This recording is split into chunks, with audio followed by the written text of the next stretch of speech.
Mic check, mic 10. County clerk, mic 10.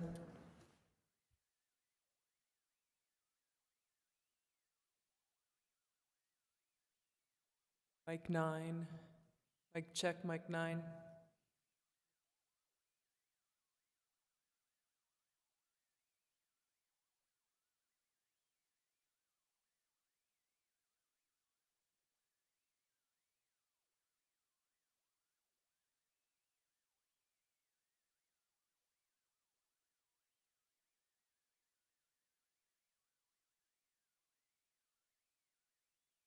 Mic check, mic 5. Commissioner Green. Mic 4, Commissioner Hughes. This one's a bit loud. Mic 4 is all the way down. That's interesting. Okay. Well, maybe because I'm too close to it. That's better.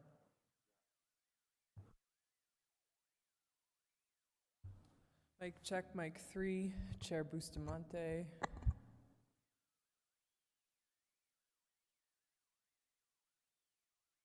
You need me to keep talking? Okay. Mic check, mic 2, Commissioner Kokari Stone. Mic 2, Commissioner Kokari Stone.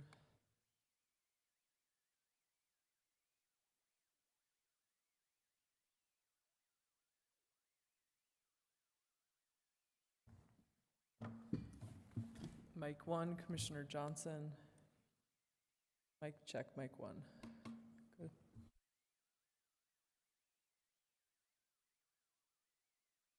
Mic 7, Attorney Boyd. Mic check, mic 7.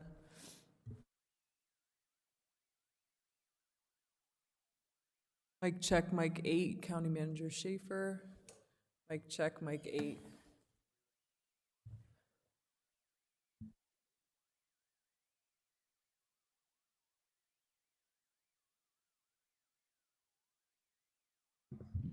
Mic check, wireless mic 9. Presenter mic is bueno. Okay. I have to remind people they can move it around. This sounds good. Okay.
order. It is 10:01 a.m.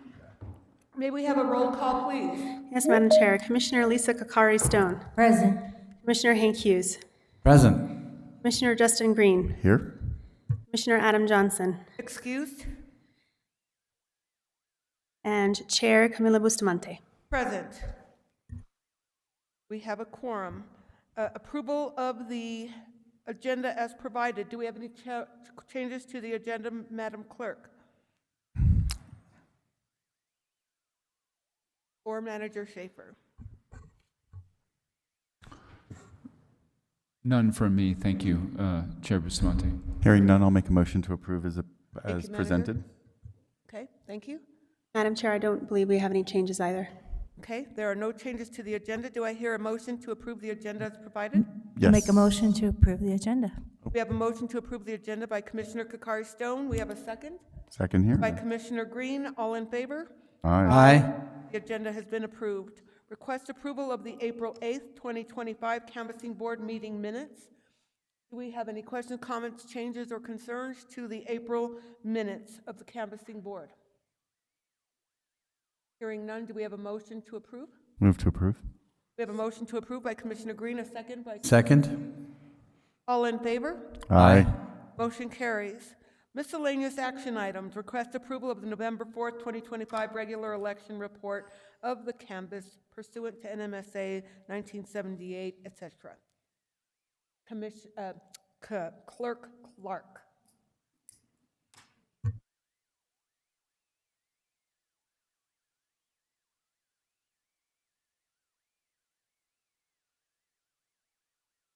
Hello, Madam Chair, Commissioners. I think we're going to have a presentation. Is it queued up? Great, excellent. We need holding music.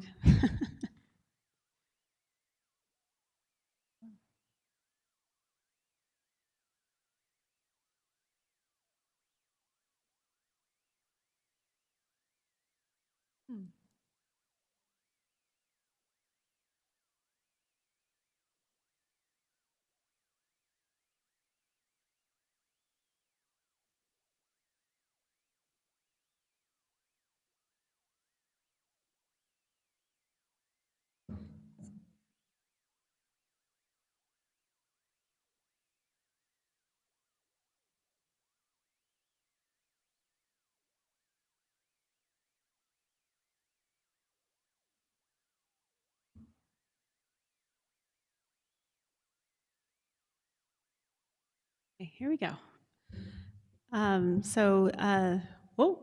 Here we go. Okay.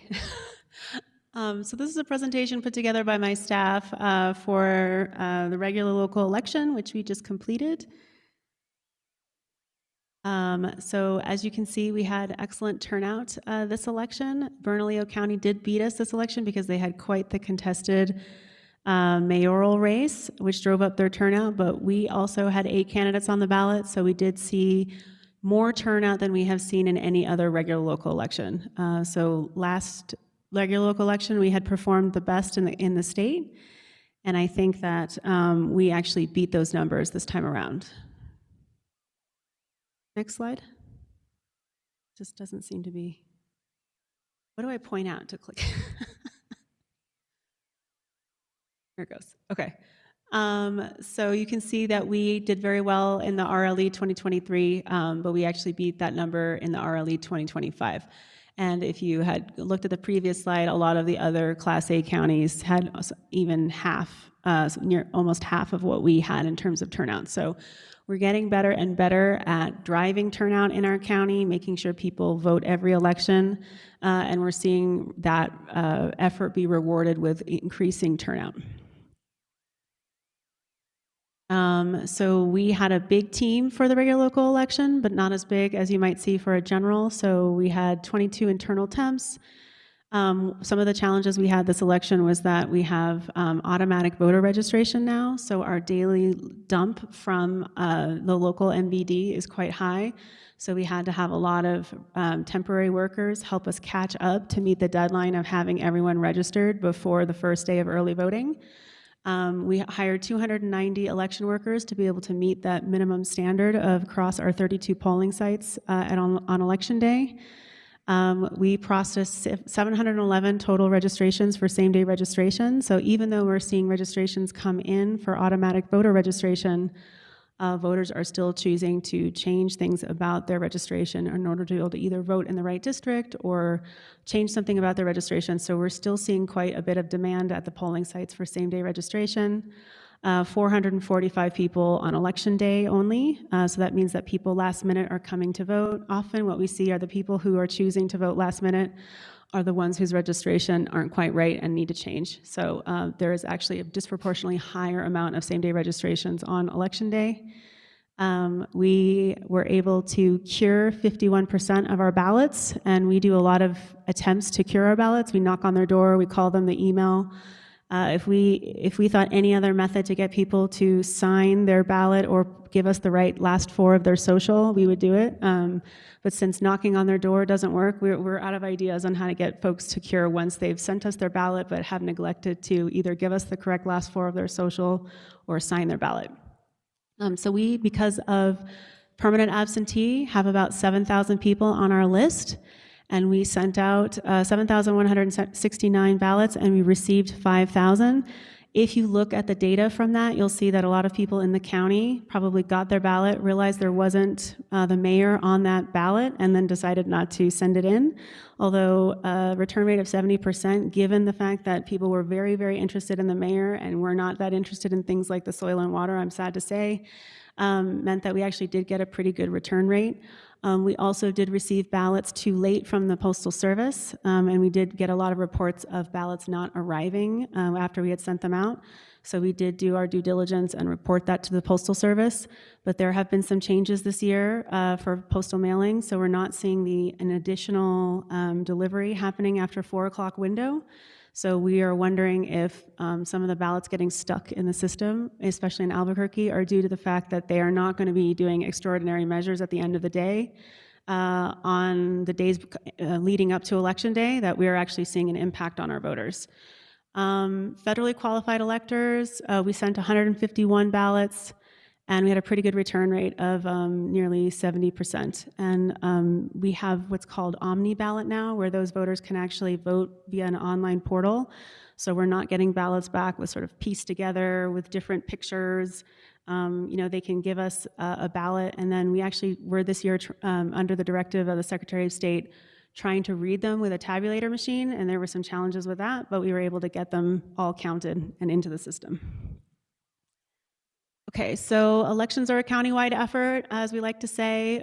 Even though we have 24 permanent staff working elections, we had temporary staff of 22, significant numbers of poll workers, an absentee board. Early voting is where we have a lot of workers working, and then it kind of balloons up on Election Day. We had 5 people helping us with the canvas to make sure we got everything right and checking all of our tapes. We had 15 people who worked standby after people needed to cancel. We actually had some challenges at the polling sites this year in terms of people needing to leave the sites because of accidents or injuries. So we had 344 people total. And then, of course, we had all these departments that you see: risk management and HR and IT and the fire department and the GIS department. So a lot of different departments have to help us with the putting on of the election. Okay, so these are some of the innovations that we introduced this year to try to make voting better and easier for our voters. So this is the first year we did vote by appointment. It was the idea that people who have challenges in terms of childcare or can't stand for a very long time or are very pressed for time and would not or otherwise vote would do vote by appointment. We've actually seen this work in other jurisdictions across the country. I think Miami-Dade introduced it, and we've seen some other jurisdictions report really positive feedback for this feature. The idea being that people want to know when they can vote, they know how much time it's going to take, they budget that in their day so that they can go vote. And it's kind of like that messaging we always do where we say make a plan, right? We want people to check their registration and make a plan. When people make a plan, they're far more likely to go vote, and this is kind of our way of sort of solidifying that cognitive messaging around the idea that you've made an appointment and now people are more likely to show up to vote. We did a lot of senior outreach this election, hitting all of the senior outreach senior centers and assisted living facilities this year. We did a lot of accessible voting, sort of improvements to our website. So we actually did an ADA layout of each of our polling sites with information on how many steps to the door and whether the bathroom was accessible to make it easier for ADA voters or people who are physically challenged to be able to plan their vote at the different polling sites, because not all polling sites are created equal and there's different steps to get to the different polling locations. So for instance, if it's a gym at a school, it might be a lot of steps to get to that gym door. So we wanted to improve the ability of people who had accessibility questions to be able to plan their vote. What else did we do? Well, we did an assistive technology webpage and some ADA site features, right? So that way people who were trying to figure out where to vote and had questions about how accessibility voting could work, we made sure there was information on our website. We also expanded Democracy 101. We were featured in the New Mexican about going to the different high schools. So we were at the Eco High School, and we did a whole mock election with them, explained sort of Civics 101, right, how to do ranked choice voting, and then they all practice on the tabulators. And then we also expanded what we like to call pajama voting, which is the idea that people sign up for permanent absentee. In our county, we have so many drop boxes, and because most of them are drive up, you actually don't have to leave your car or your pajamas to go vote. So we've dubbed permanent absentee voting pajama voting. We also sort of improved our ballot sorter. That's our big ballot sorter that we sort of did a naming contest around, and we're working on narrowing it down. I think our winning, do we have a winner yet? Okay, so we're down to, but like, what were our options? Our most popular. So Martin Sort and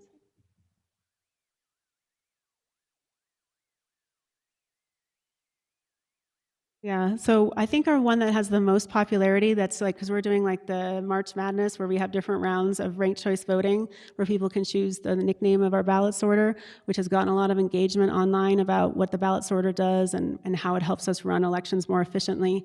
I think the name that is currently winning is Martin Sort. And we're also doing a lot more Kids Vote. So we did Kids Vote both at the Nancy Rodriguez Center and as well at the clerk's office. That's the idea that we're essentially having people bring their kids to practice voting. Because it's not a real live ballot, they can spoil the ballot, they can talk about voting, they have a lot of engagement. They learn about how the machine works, and we do a lot of pre-bunking about election misinformation with kids in a friendly way about how voting works, and there's a lot of coloring pages about democracy and how voting works.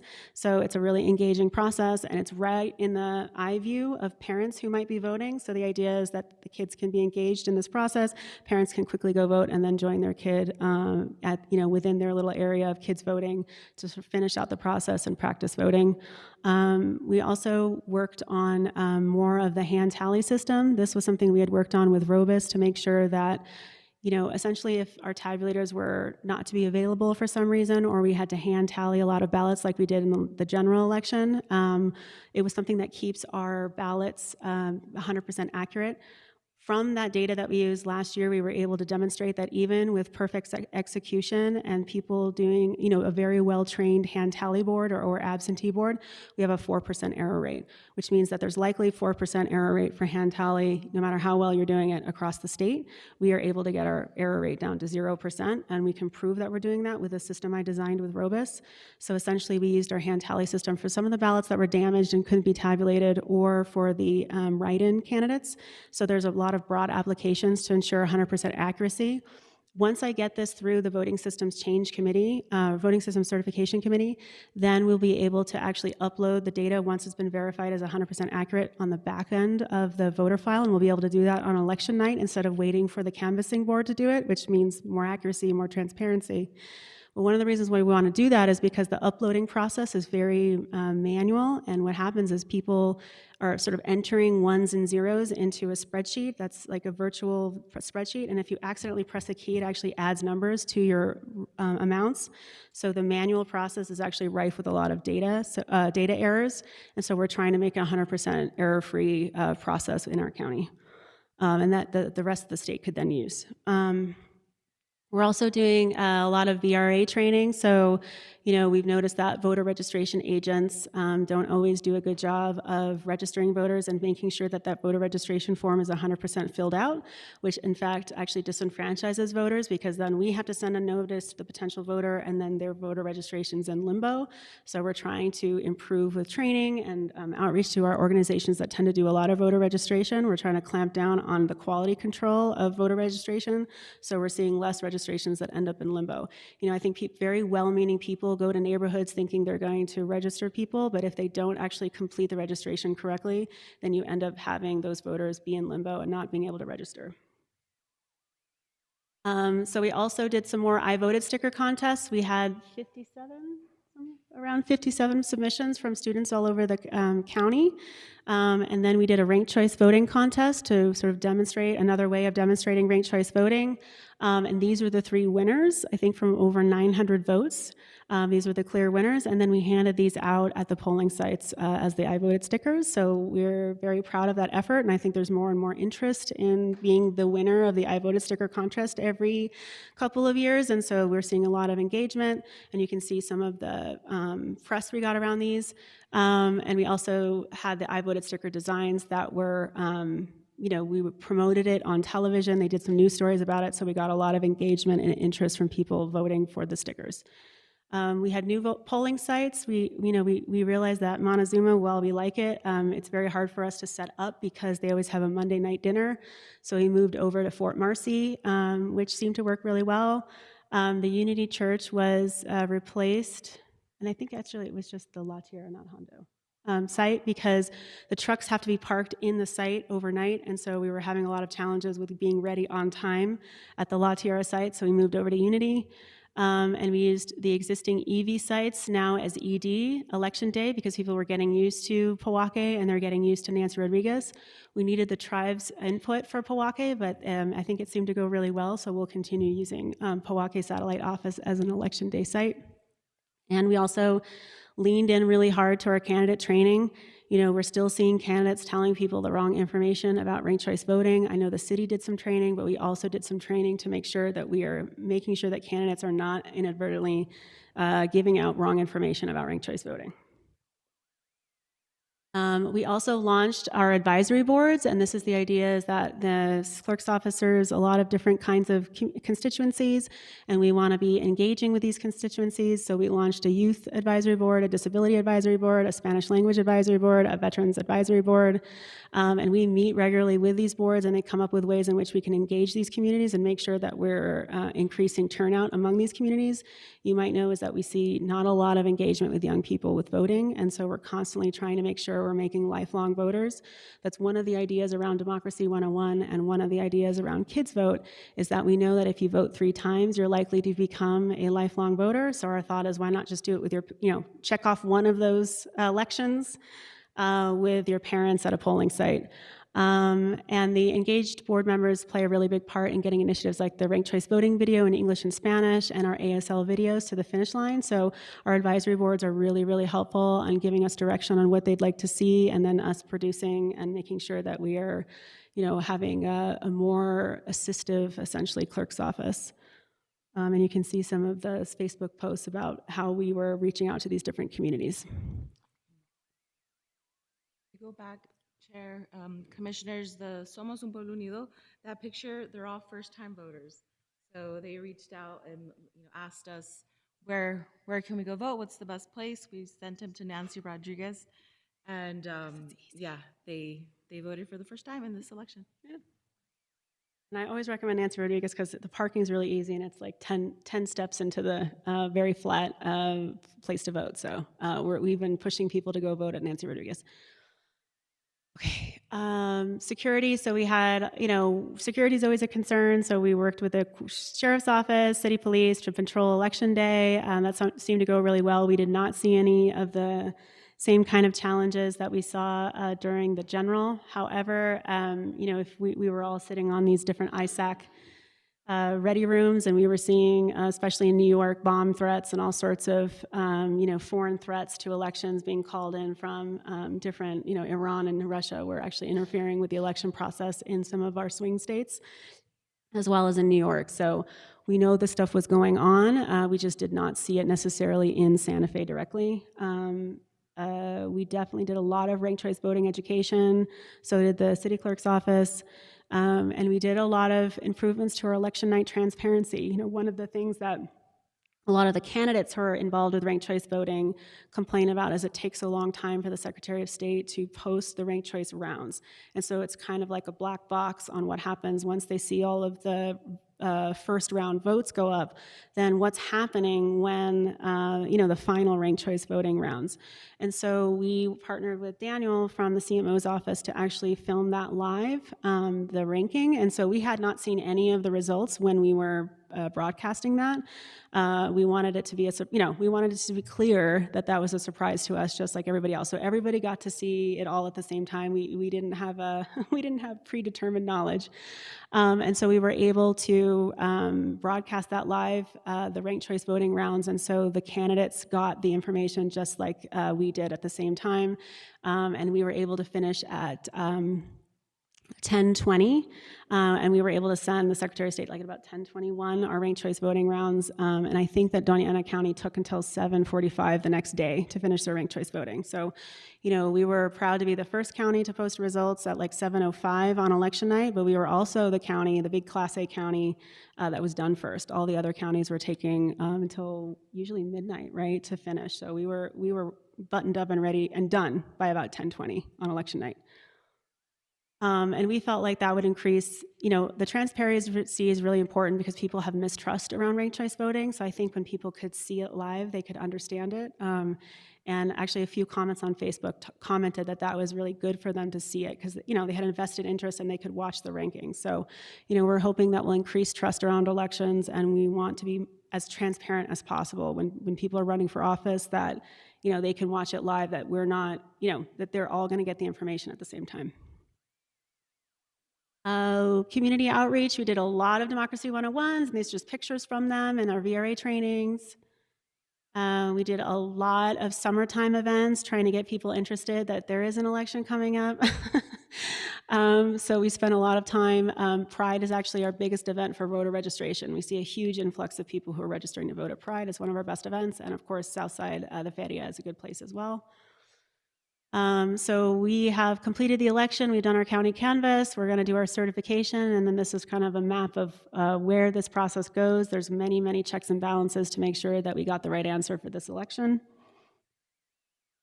Looking ahead, we're going to have to split precincts next week. We're going to be up to 185 precincts, and that's because we have such good voter turnout. I mean, we are also building housing thanks to the county, but I do think that a lot of it is the fact that there are some county precincts that are the highest performing in the state. I think 92% of voters vote in those precincts, so we have to split. We're going to be working on legislative engagement. So we have our legislative conference. The clerks have some legislative priorities they're working on, including a fund that will help digitize all the records across the counties, because once we get everyone onto a digitally equal playing field, then we can all have e-recording, and then we can all have sort of digital notary and some other checks to make sure that we're cutting down on deed fraud. One of the things we're seeing more and more of is that especially people who are older voters that don't have internet so they could quickly go and check to see what is happening with their deeds, we're seeing more and more deed fraud. And so we would like to make sure all of the counties are on an equal playing field, and then we can have minimum requirements for ensuring that there's security around deeds so that property transfers aren't happening without the owner's notification. Hondo Fire Station is going to be under construction, so we're going to need to identify an alternative going forward, at least for the next primary and general cycle. The city of Española is going to be hosting an election, and they're going to be voting for mayor, so that should be an interesting race in March. Semi-open primaries are going to be June 2nd, and so we're going to have where people who are already DTS could already vote, but they had to change their party using same-day registration, and then they could choose which party they were going to vote for. Now, if you are a DTS voter, you don't have to change your party. You can just select which ballot you're going to, which party you're going to caucus with will give you the ballot, and then you'll be able to vote. We are trying to get our mobile voting unit in the door. We have the money. We're just making sure purchasing completes the transaction. And we also launched something called the Informed Citizen Training. One of the things we're noticing is that people really don't understand how elections work. And so we launched this Informed Citizen Training. It's like a 5-module training. People can take it to understand how voting works. It's also our pre-bunking strategy, where we're getting people to understand how elections work, so they're not likely to believe, wild things they read on the internet. But it's also a recruitment tool for us, that if people have done well and are engaged and interested, we might be able to recruit them for being a poll worker. So that's our staff, and I wanted to make sure we recognize all of our poll workers and permanent staff who are in the room who have worked very hard on this election. Yes, in addition, we do have our warehouse team here. So they're the ones that, send supplies out to the field. And so they're sitting back here. If you guys can raise your hand. In addition, we have, of course, Jenny, who helps with all aspects, and our entire BOE team as well. So while we like to paint a picture of what it takes to put on an election, these are all the faces that help do that. And we're still tired. We still have what we call election hangover from working 18 hours on election day. But just on election day, that's what we worked. It's been 2 months of us working long hours. So we always like to paint that picture for you, and thank you. And also, we have the reports available for you, broken down by absentee, early, and election day. And then we also have the certificate there for signature. And with that, we stand for any questions. Do we have any questions for the clerk's office? Commissioner Hughes. Yes. Could you explain what you do when someone requests an absentee ballot but they don't receive it in the mail? So if they contact our office, we reissue it. But actually, we proactively call all of our voters so that we haven't received a ballot back from them, and our help desk team starts calling all of those voters, asking, hey, did you get a ballot? Because we're starting to get closer to the deadline, and then we remind them not to mail it back, but to drop it. If they report that they did not receive that ballot, often if it's starting to get late in the process and we are no longer, so it's like two things. If people call us and say, I didn't get my ballot, but it's past the deadline, sometimes it's often that they actually were not on the list. One of the things we do for permanent absentee is we send a postcard out to their address, and if that bounces, we're not allowed to send them a ballot. So often they'll be calling us hunting for a ballot or asking, why didn't I get my ballot? And we'll say, well, you're not on the permanent absentee list, or you didn't request one this election, and we sort of give them options on how to vote. The people who are proactively calling, the majority of them, if they had not received their ballot by a certain time, we do tell them we will reissue it, but it's unlikely to be sent out, and so we recommend going to vote or making a plan to vote. Voters who are living out of state often think that they're going to be able to trick the Postal Service by, redirecting their mail with a mail forward, or putting their mail on hold and the ballot will be back when they're waiting. But we're not allowed to deliver election mail where the post office box is not active and turned on for that voter. And so we get a lot of bounces that way from the permanent absentee list. And we also got a lot of voters who are trying to send their ballots out of state from permanent absentee, and we're not allowed to do that either. So I think a lot of the challenges with permanent absentee are becoming clear, and we're going to have to change some administrative or statutory rules to help fix some of these misunderstandings that voters have, and probably the interface of when people are signing up for permanent absentee. But we are proactively calling voters, making sure they're being reminded, you asked for a ballot, we haven't seen you vote yet. Is there any challenges, questions, concerns? A lot of voters, appreciated the poke and did drop their ballots off. And some voters just never got their ballot. And so, of course, we submit a complaint to the Postal Service telling the Postal Service that voter reports they didn't get their ballot. Is that worse this year? I mean, the Postal Service? It was definitely worse this year. Yeah. What percentage do you think of the ballots absentee, no one received them?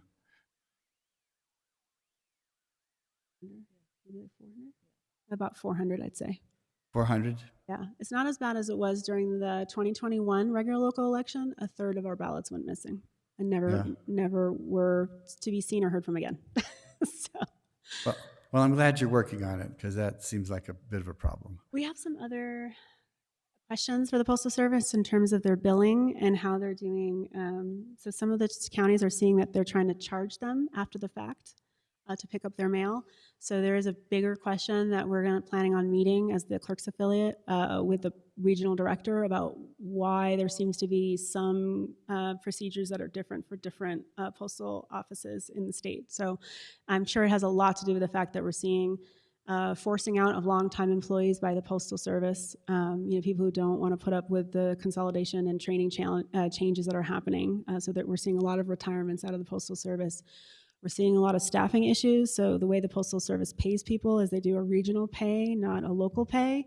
So people who are paid in Rio Rancho are paid the same amount of people that people are paid in Santa Fe, and there's such a huge differential in terms of cost of living. So what we often see is during election period when they need extra support, they're actually shipping people up from Rio Rancho to support their offices, and those people don't know those routes and they don't know the local idiosyncrasies. So we actually we feel we're seeing less quality service because there aren't enough long-time staff to support a lot of the changes, and there's been a lot of turnover, we'd say. So I think these are challenges that are kind of structural problems within the Postal Service. And there's a long-term plan that they aren't talking about. DeJoy's not there anymore, but we know there's a long-term plan to consolidate around 20 distribution centers across the country, which would mean all of our ballots would leave the state, probably go to Colorado and come back.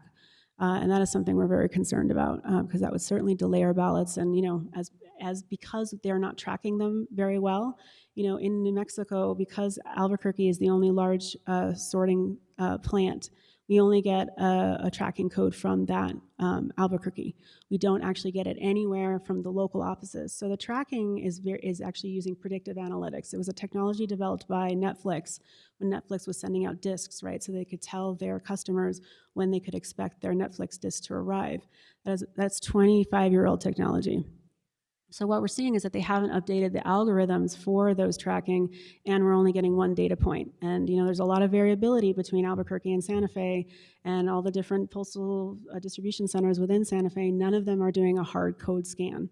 And so that's something, I've always wanted to see and actually passed a resolution at NACO for, but it's fighting the Postal Service saying that predictive analytics is not really a good way of tracking ballots. All of these counties are trying to track their absentee ballots, but we're not providing them the good hard data to make sure that tracking is happening. So when we report a lost ballot in Santa Fe, they can only tell us when it was last seen, which is Albuquerque. They can't really give us a good hard data point of whether it arrived in Santa Fe and when. So we feel like we would like to advocate for better tracking and also advocate for our ballots not to leave the state. Thank you for the answer. And you're working on it, obviously. So you're working on what? You're working on it. I would need an act of Congress. Well, yes. And I don't know, Congress doesn't seem to be working too well right now. So I think they have other priorities at this moment. But it is something that I'm trying to get the National Association of Counties interested in. It did pass unanimously through all those committees. And it is, I always joke that when the leadership staff from the Postal Service from the election side sees me at conferences, they tend to turn around and run away because this is they've heard from me a lot about that this is not adequate to make sure that voters have full transparency of where their ballot is. Thank you. Thank you, Commissioner. Commissioner Green? Thanks. So when you said that the on election day, the last delivery was at 4 p.m. or something like that, that there wasn't a... We saw ballots that have been checked into Albuquerque on the 3rd, and normally we would have seen an extraordinary measure to run up to make sure we got those, or a call from them, and we actually inquired, telling them, hey, we're interested if there's ballots there. But because the Postal Service has changed when they're doing their last run, things that are kind of in the mix after 4 o'clock don't get delivered until the next day. So how many do you track how many you receive a day late? 44? We're almost at 100 now. Yeah. 100? Yeah. More or less? It's a lot. Yeah. So just good to know. Like 1 day late to me is like somebody, that's a Postal Service error at that point, and it's not a... we're submitting tickets for each and every single one of those ballots. There's an IMB number on each of those envelopes, and we submit an individual ticket for each of those ballots. So we're up to like 500 complaints right now from various challenges with the Postal Service, things that were misdelivered, things, right? I know it's maybe not their favorite thing to hear from Santa Fe County, but we do see a lot of challenges with our mail. I know it is something that Teresa's office mentions is a common theme with complaining. It's very hard to staff. There's a lot of rural routes. For a while they were actually not paying after a certain time for rural routes. So some people at the end of a rural route were not getting any of their mail. So it's going to be a perpetual challenge. I think, we're going to have to advocate for cost of living pay, much more closely aligned with a zip code instead of a regional pay.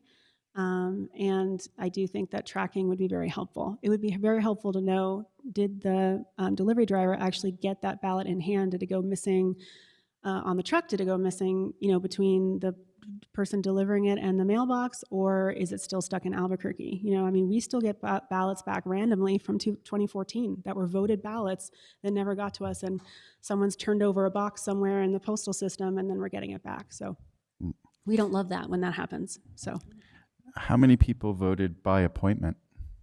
not very many. Okay.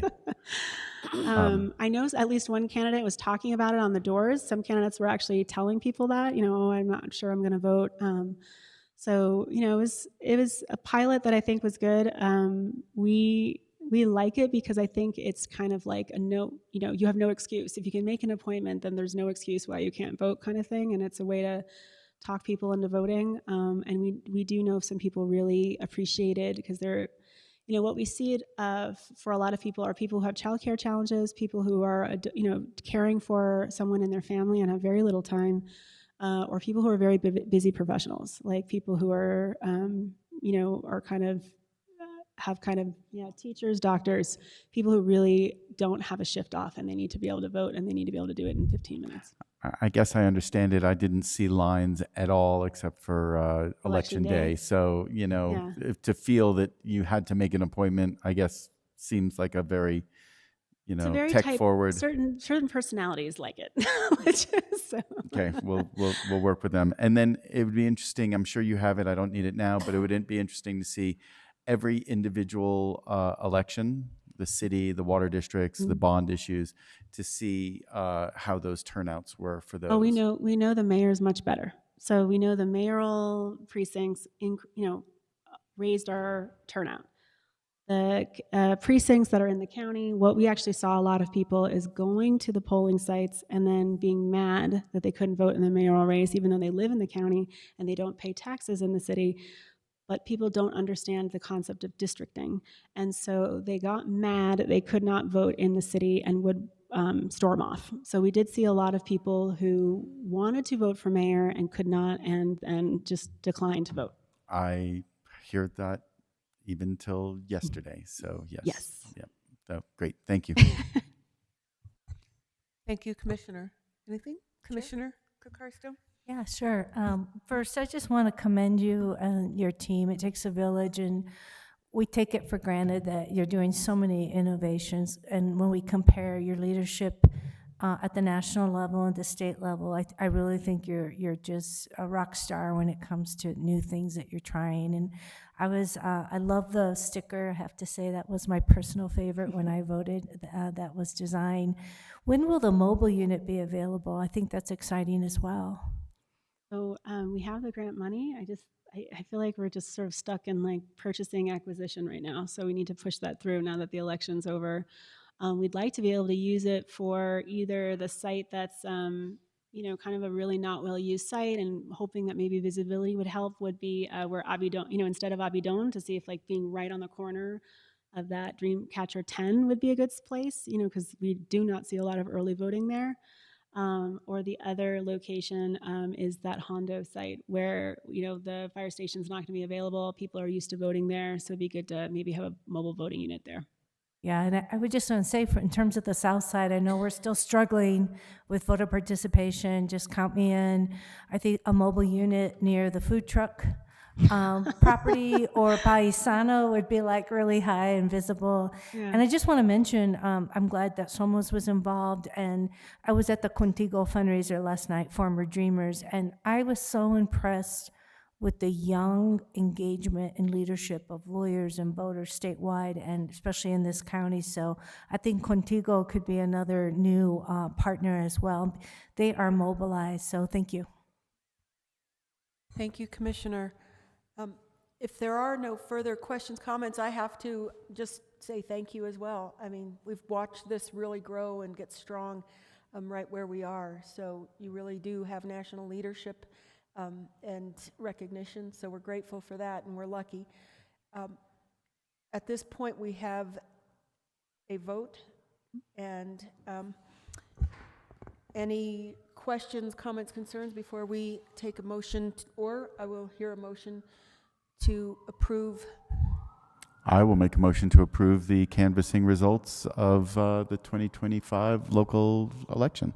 I second it. We have a motion from Commissioner Green and a second from Commissioner Kokari Stone. All in favor? Aye. Motion carries. Thank you very much. Thank you, Madam Chair.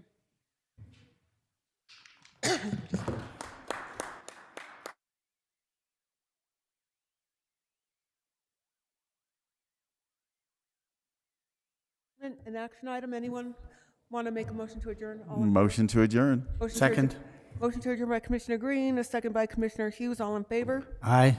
Hasta luego. Ciao, ciao, ciao.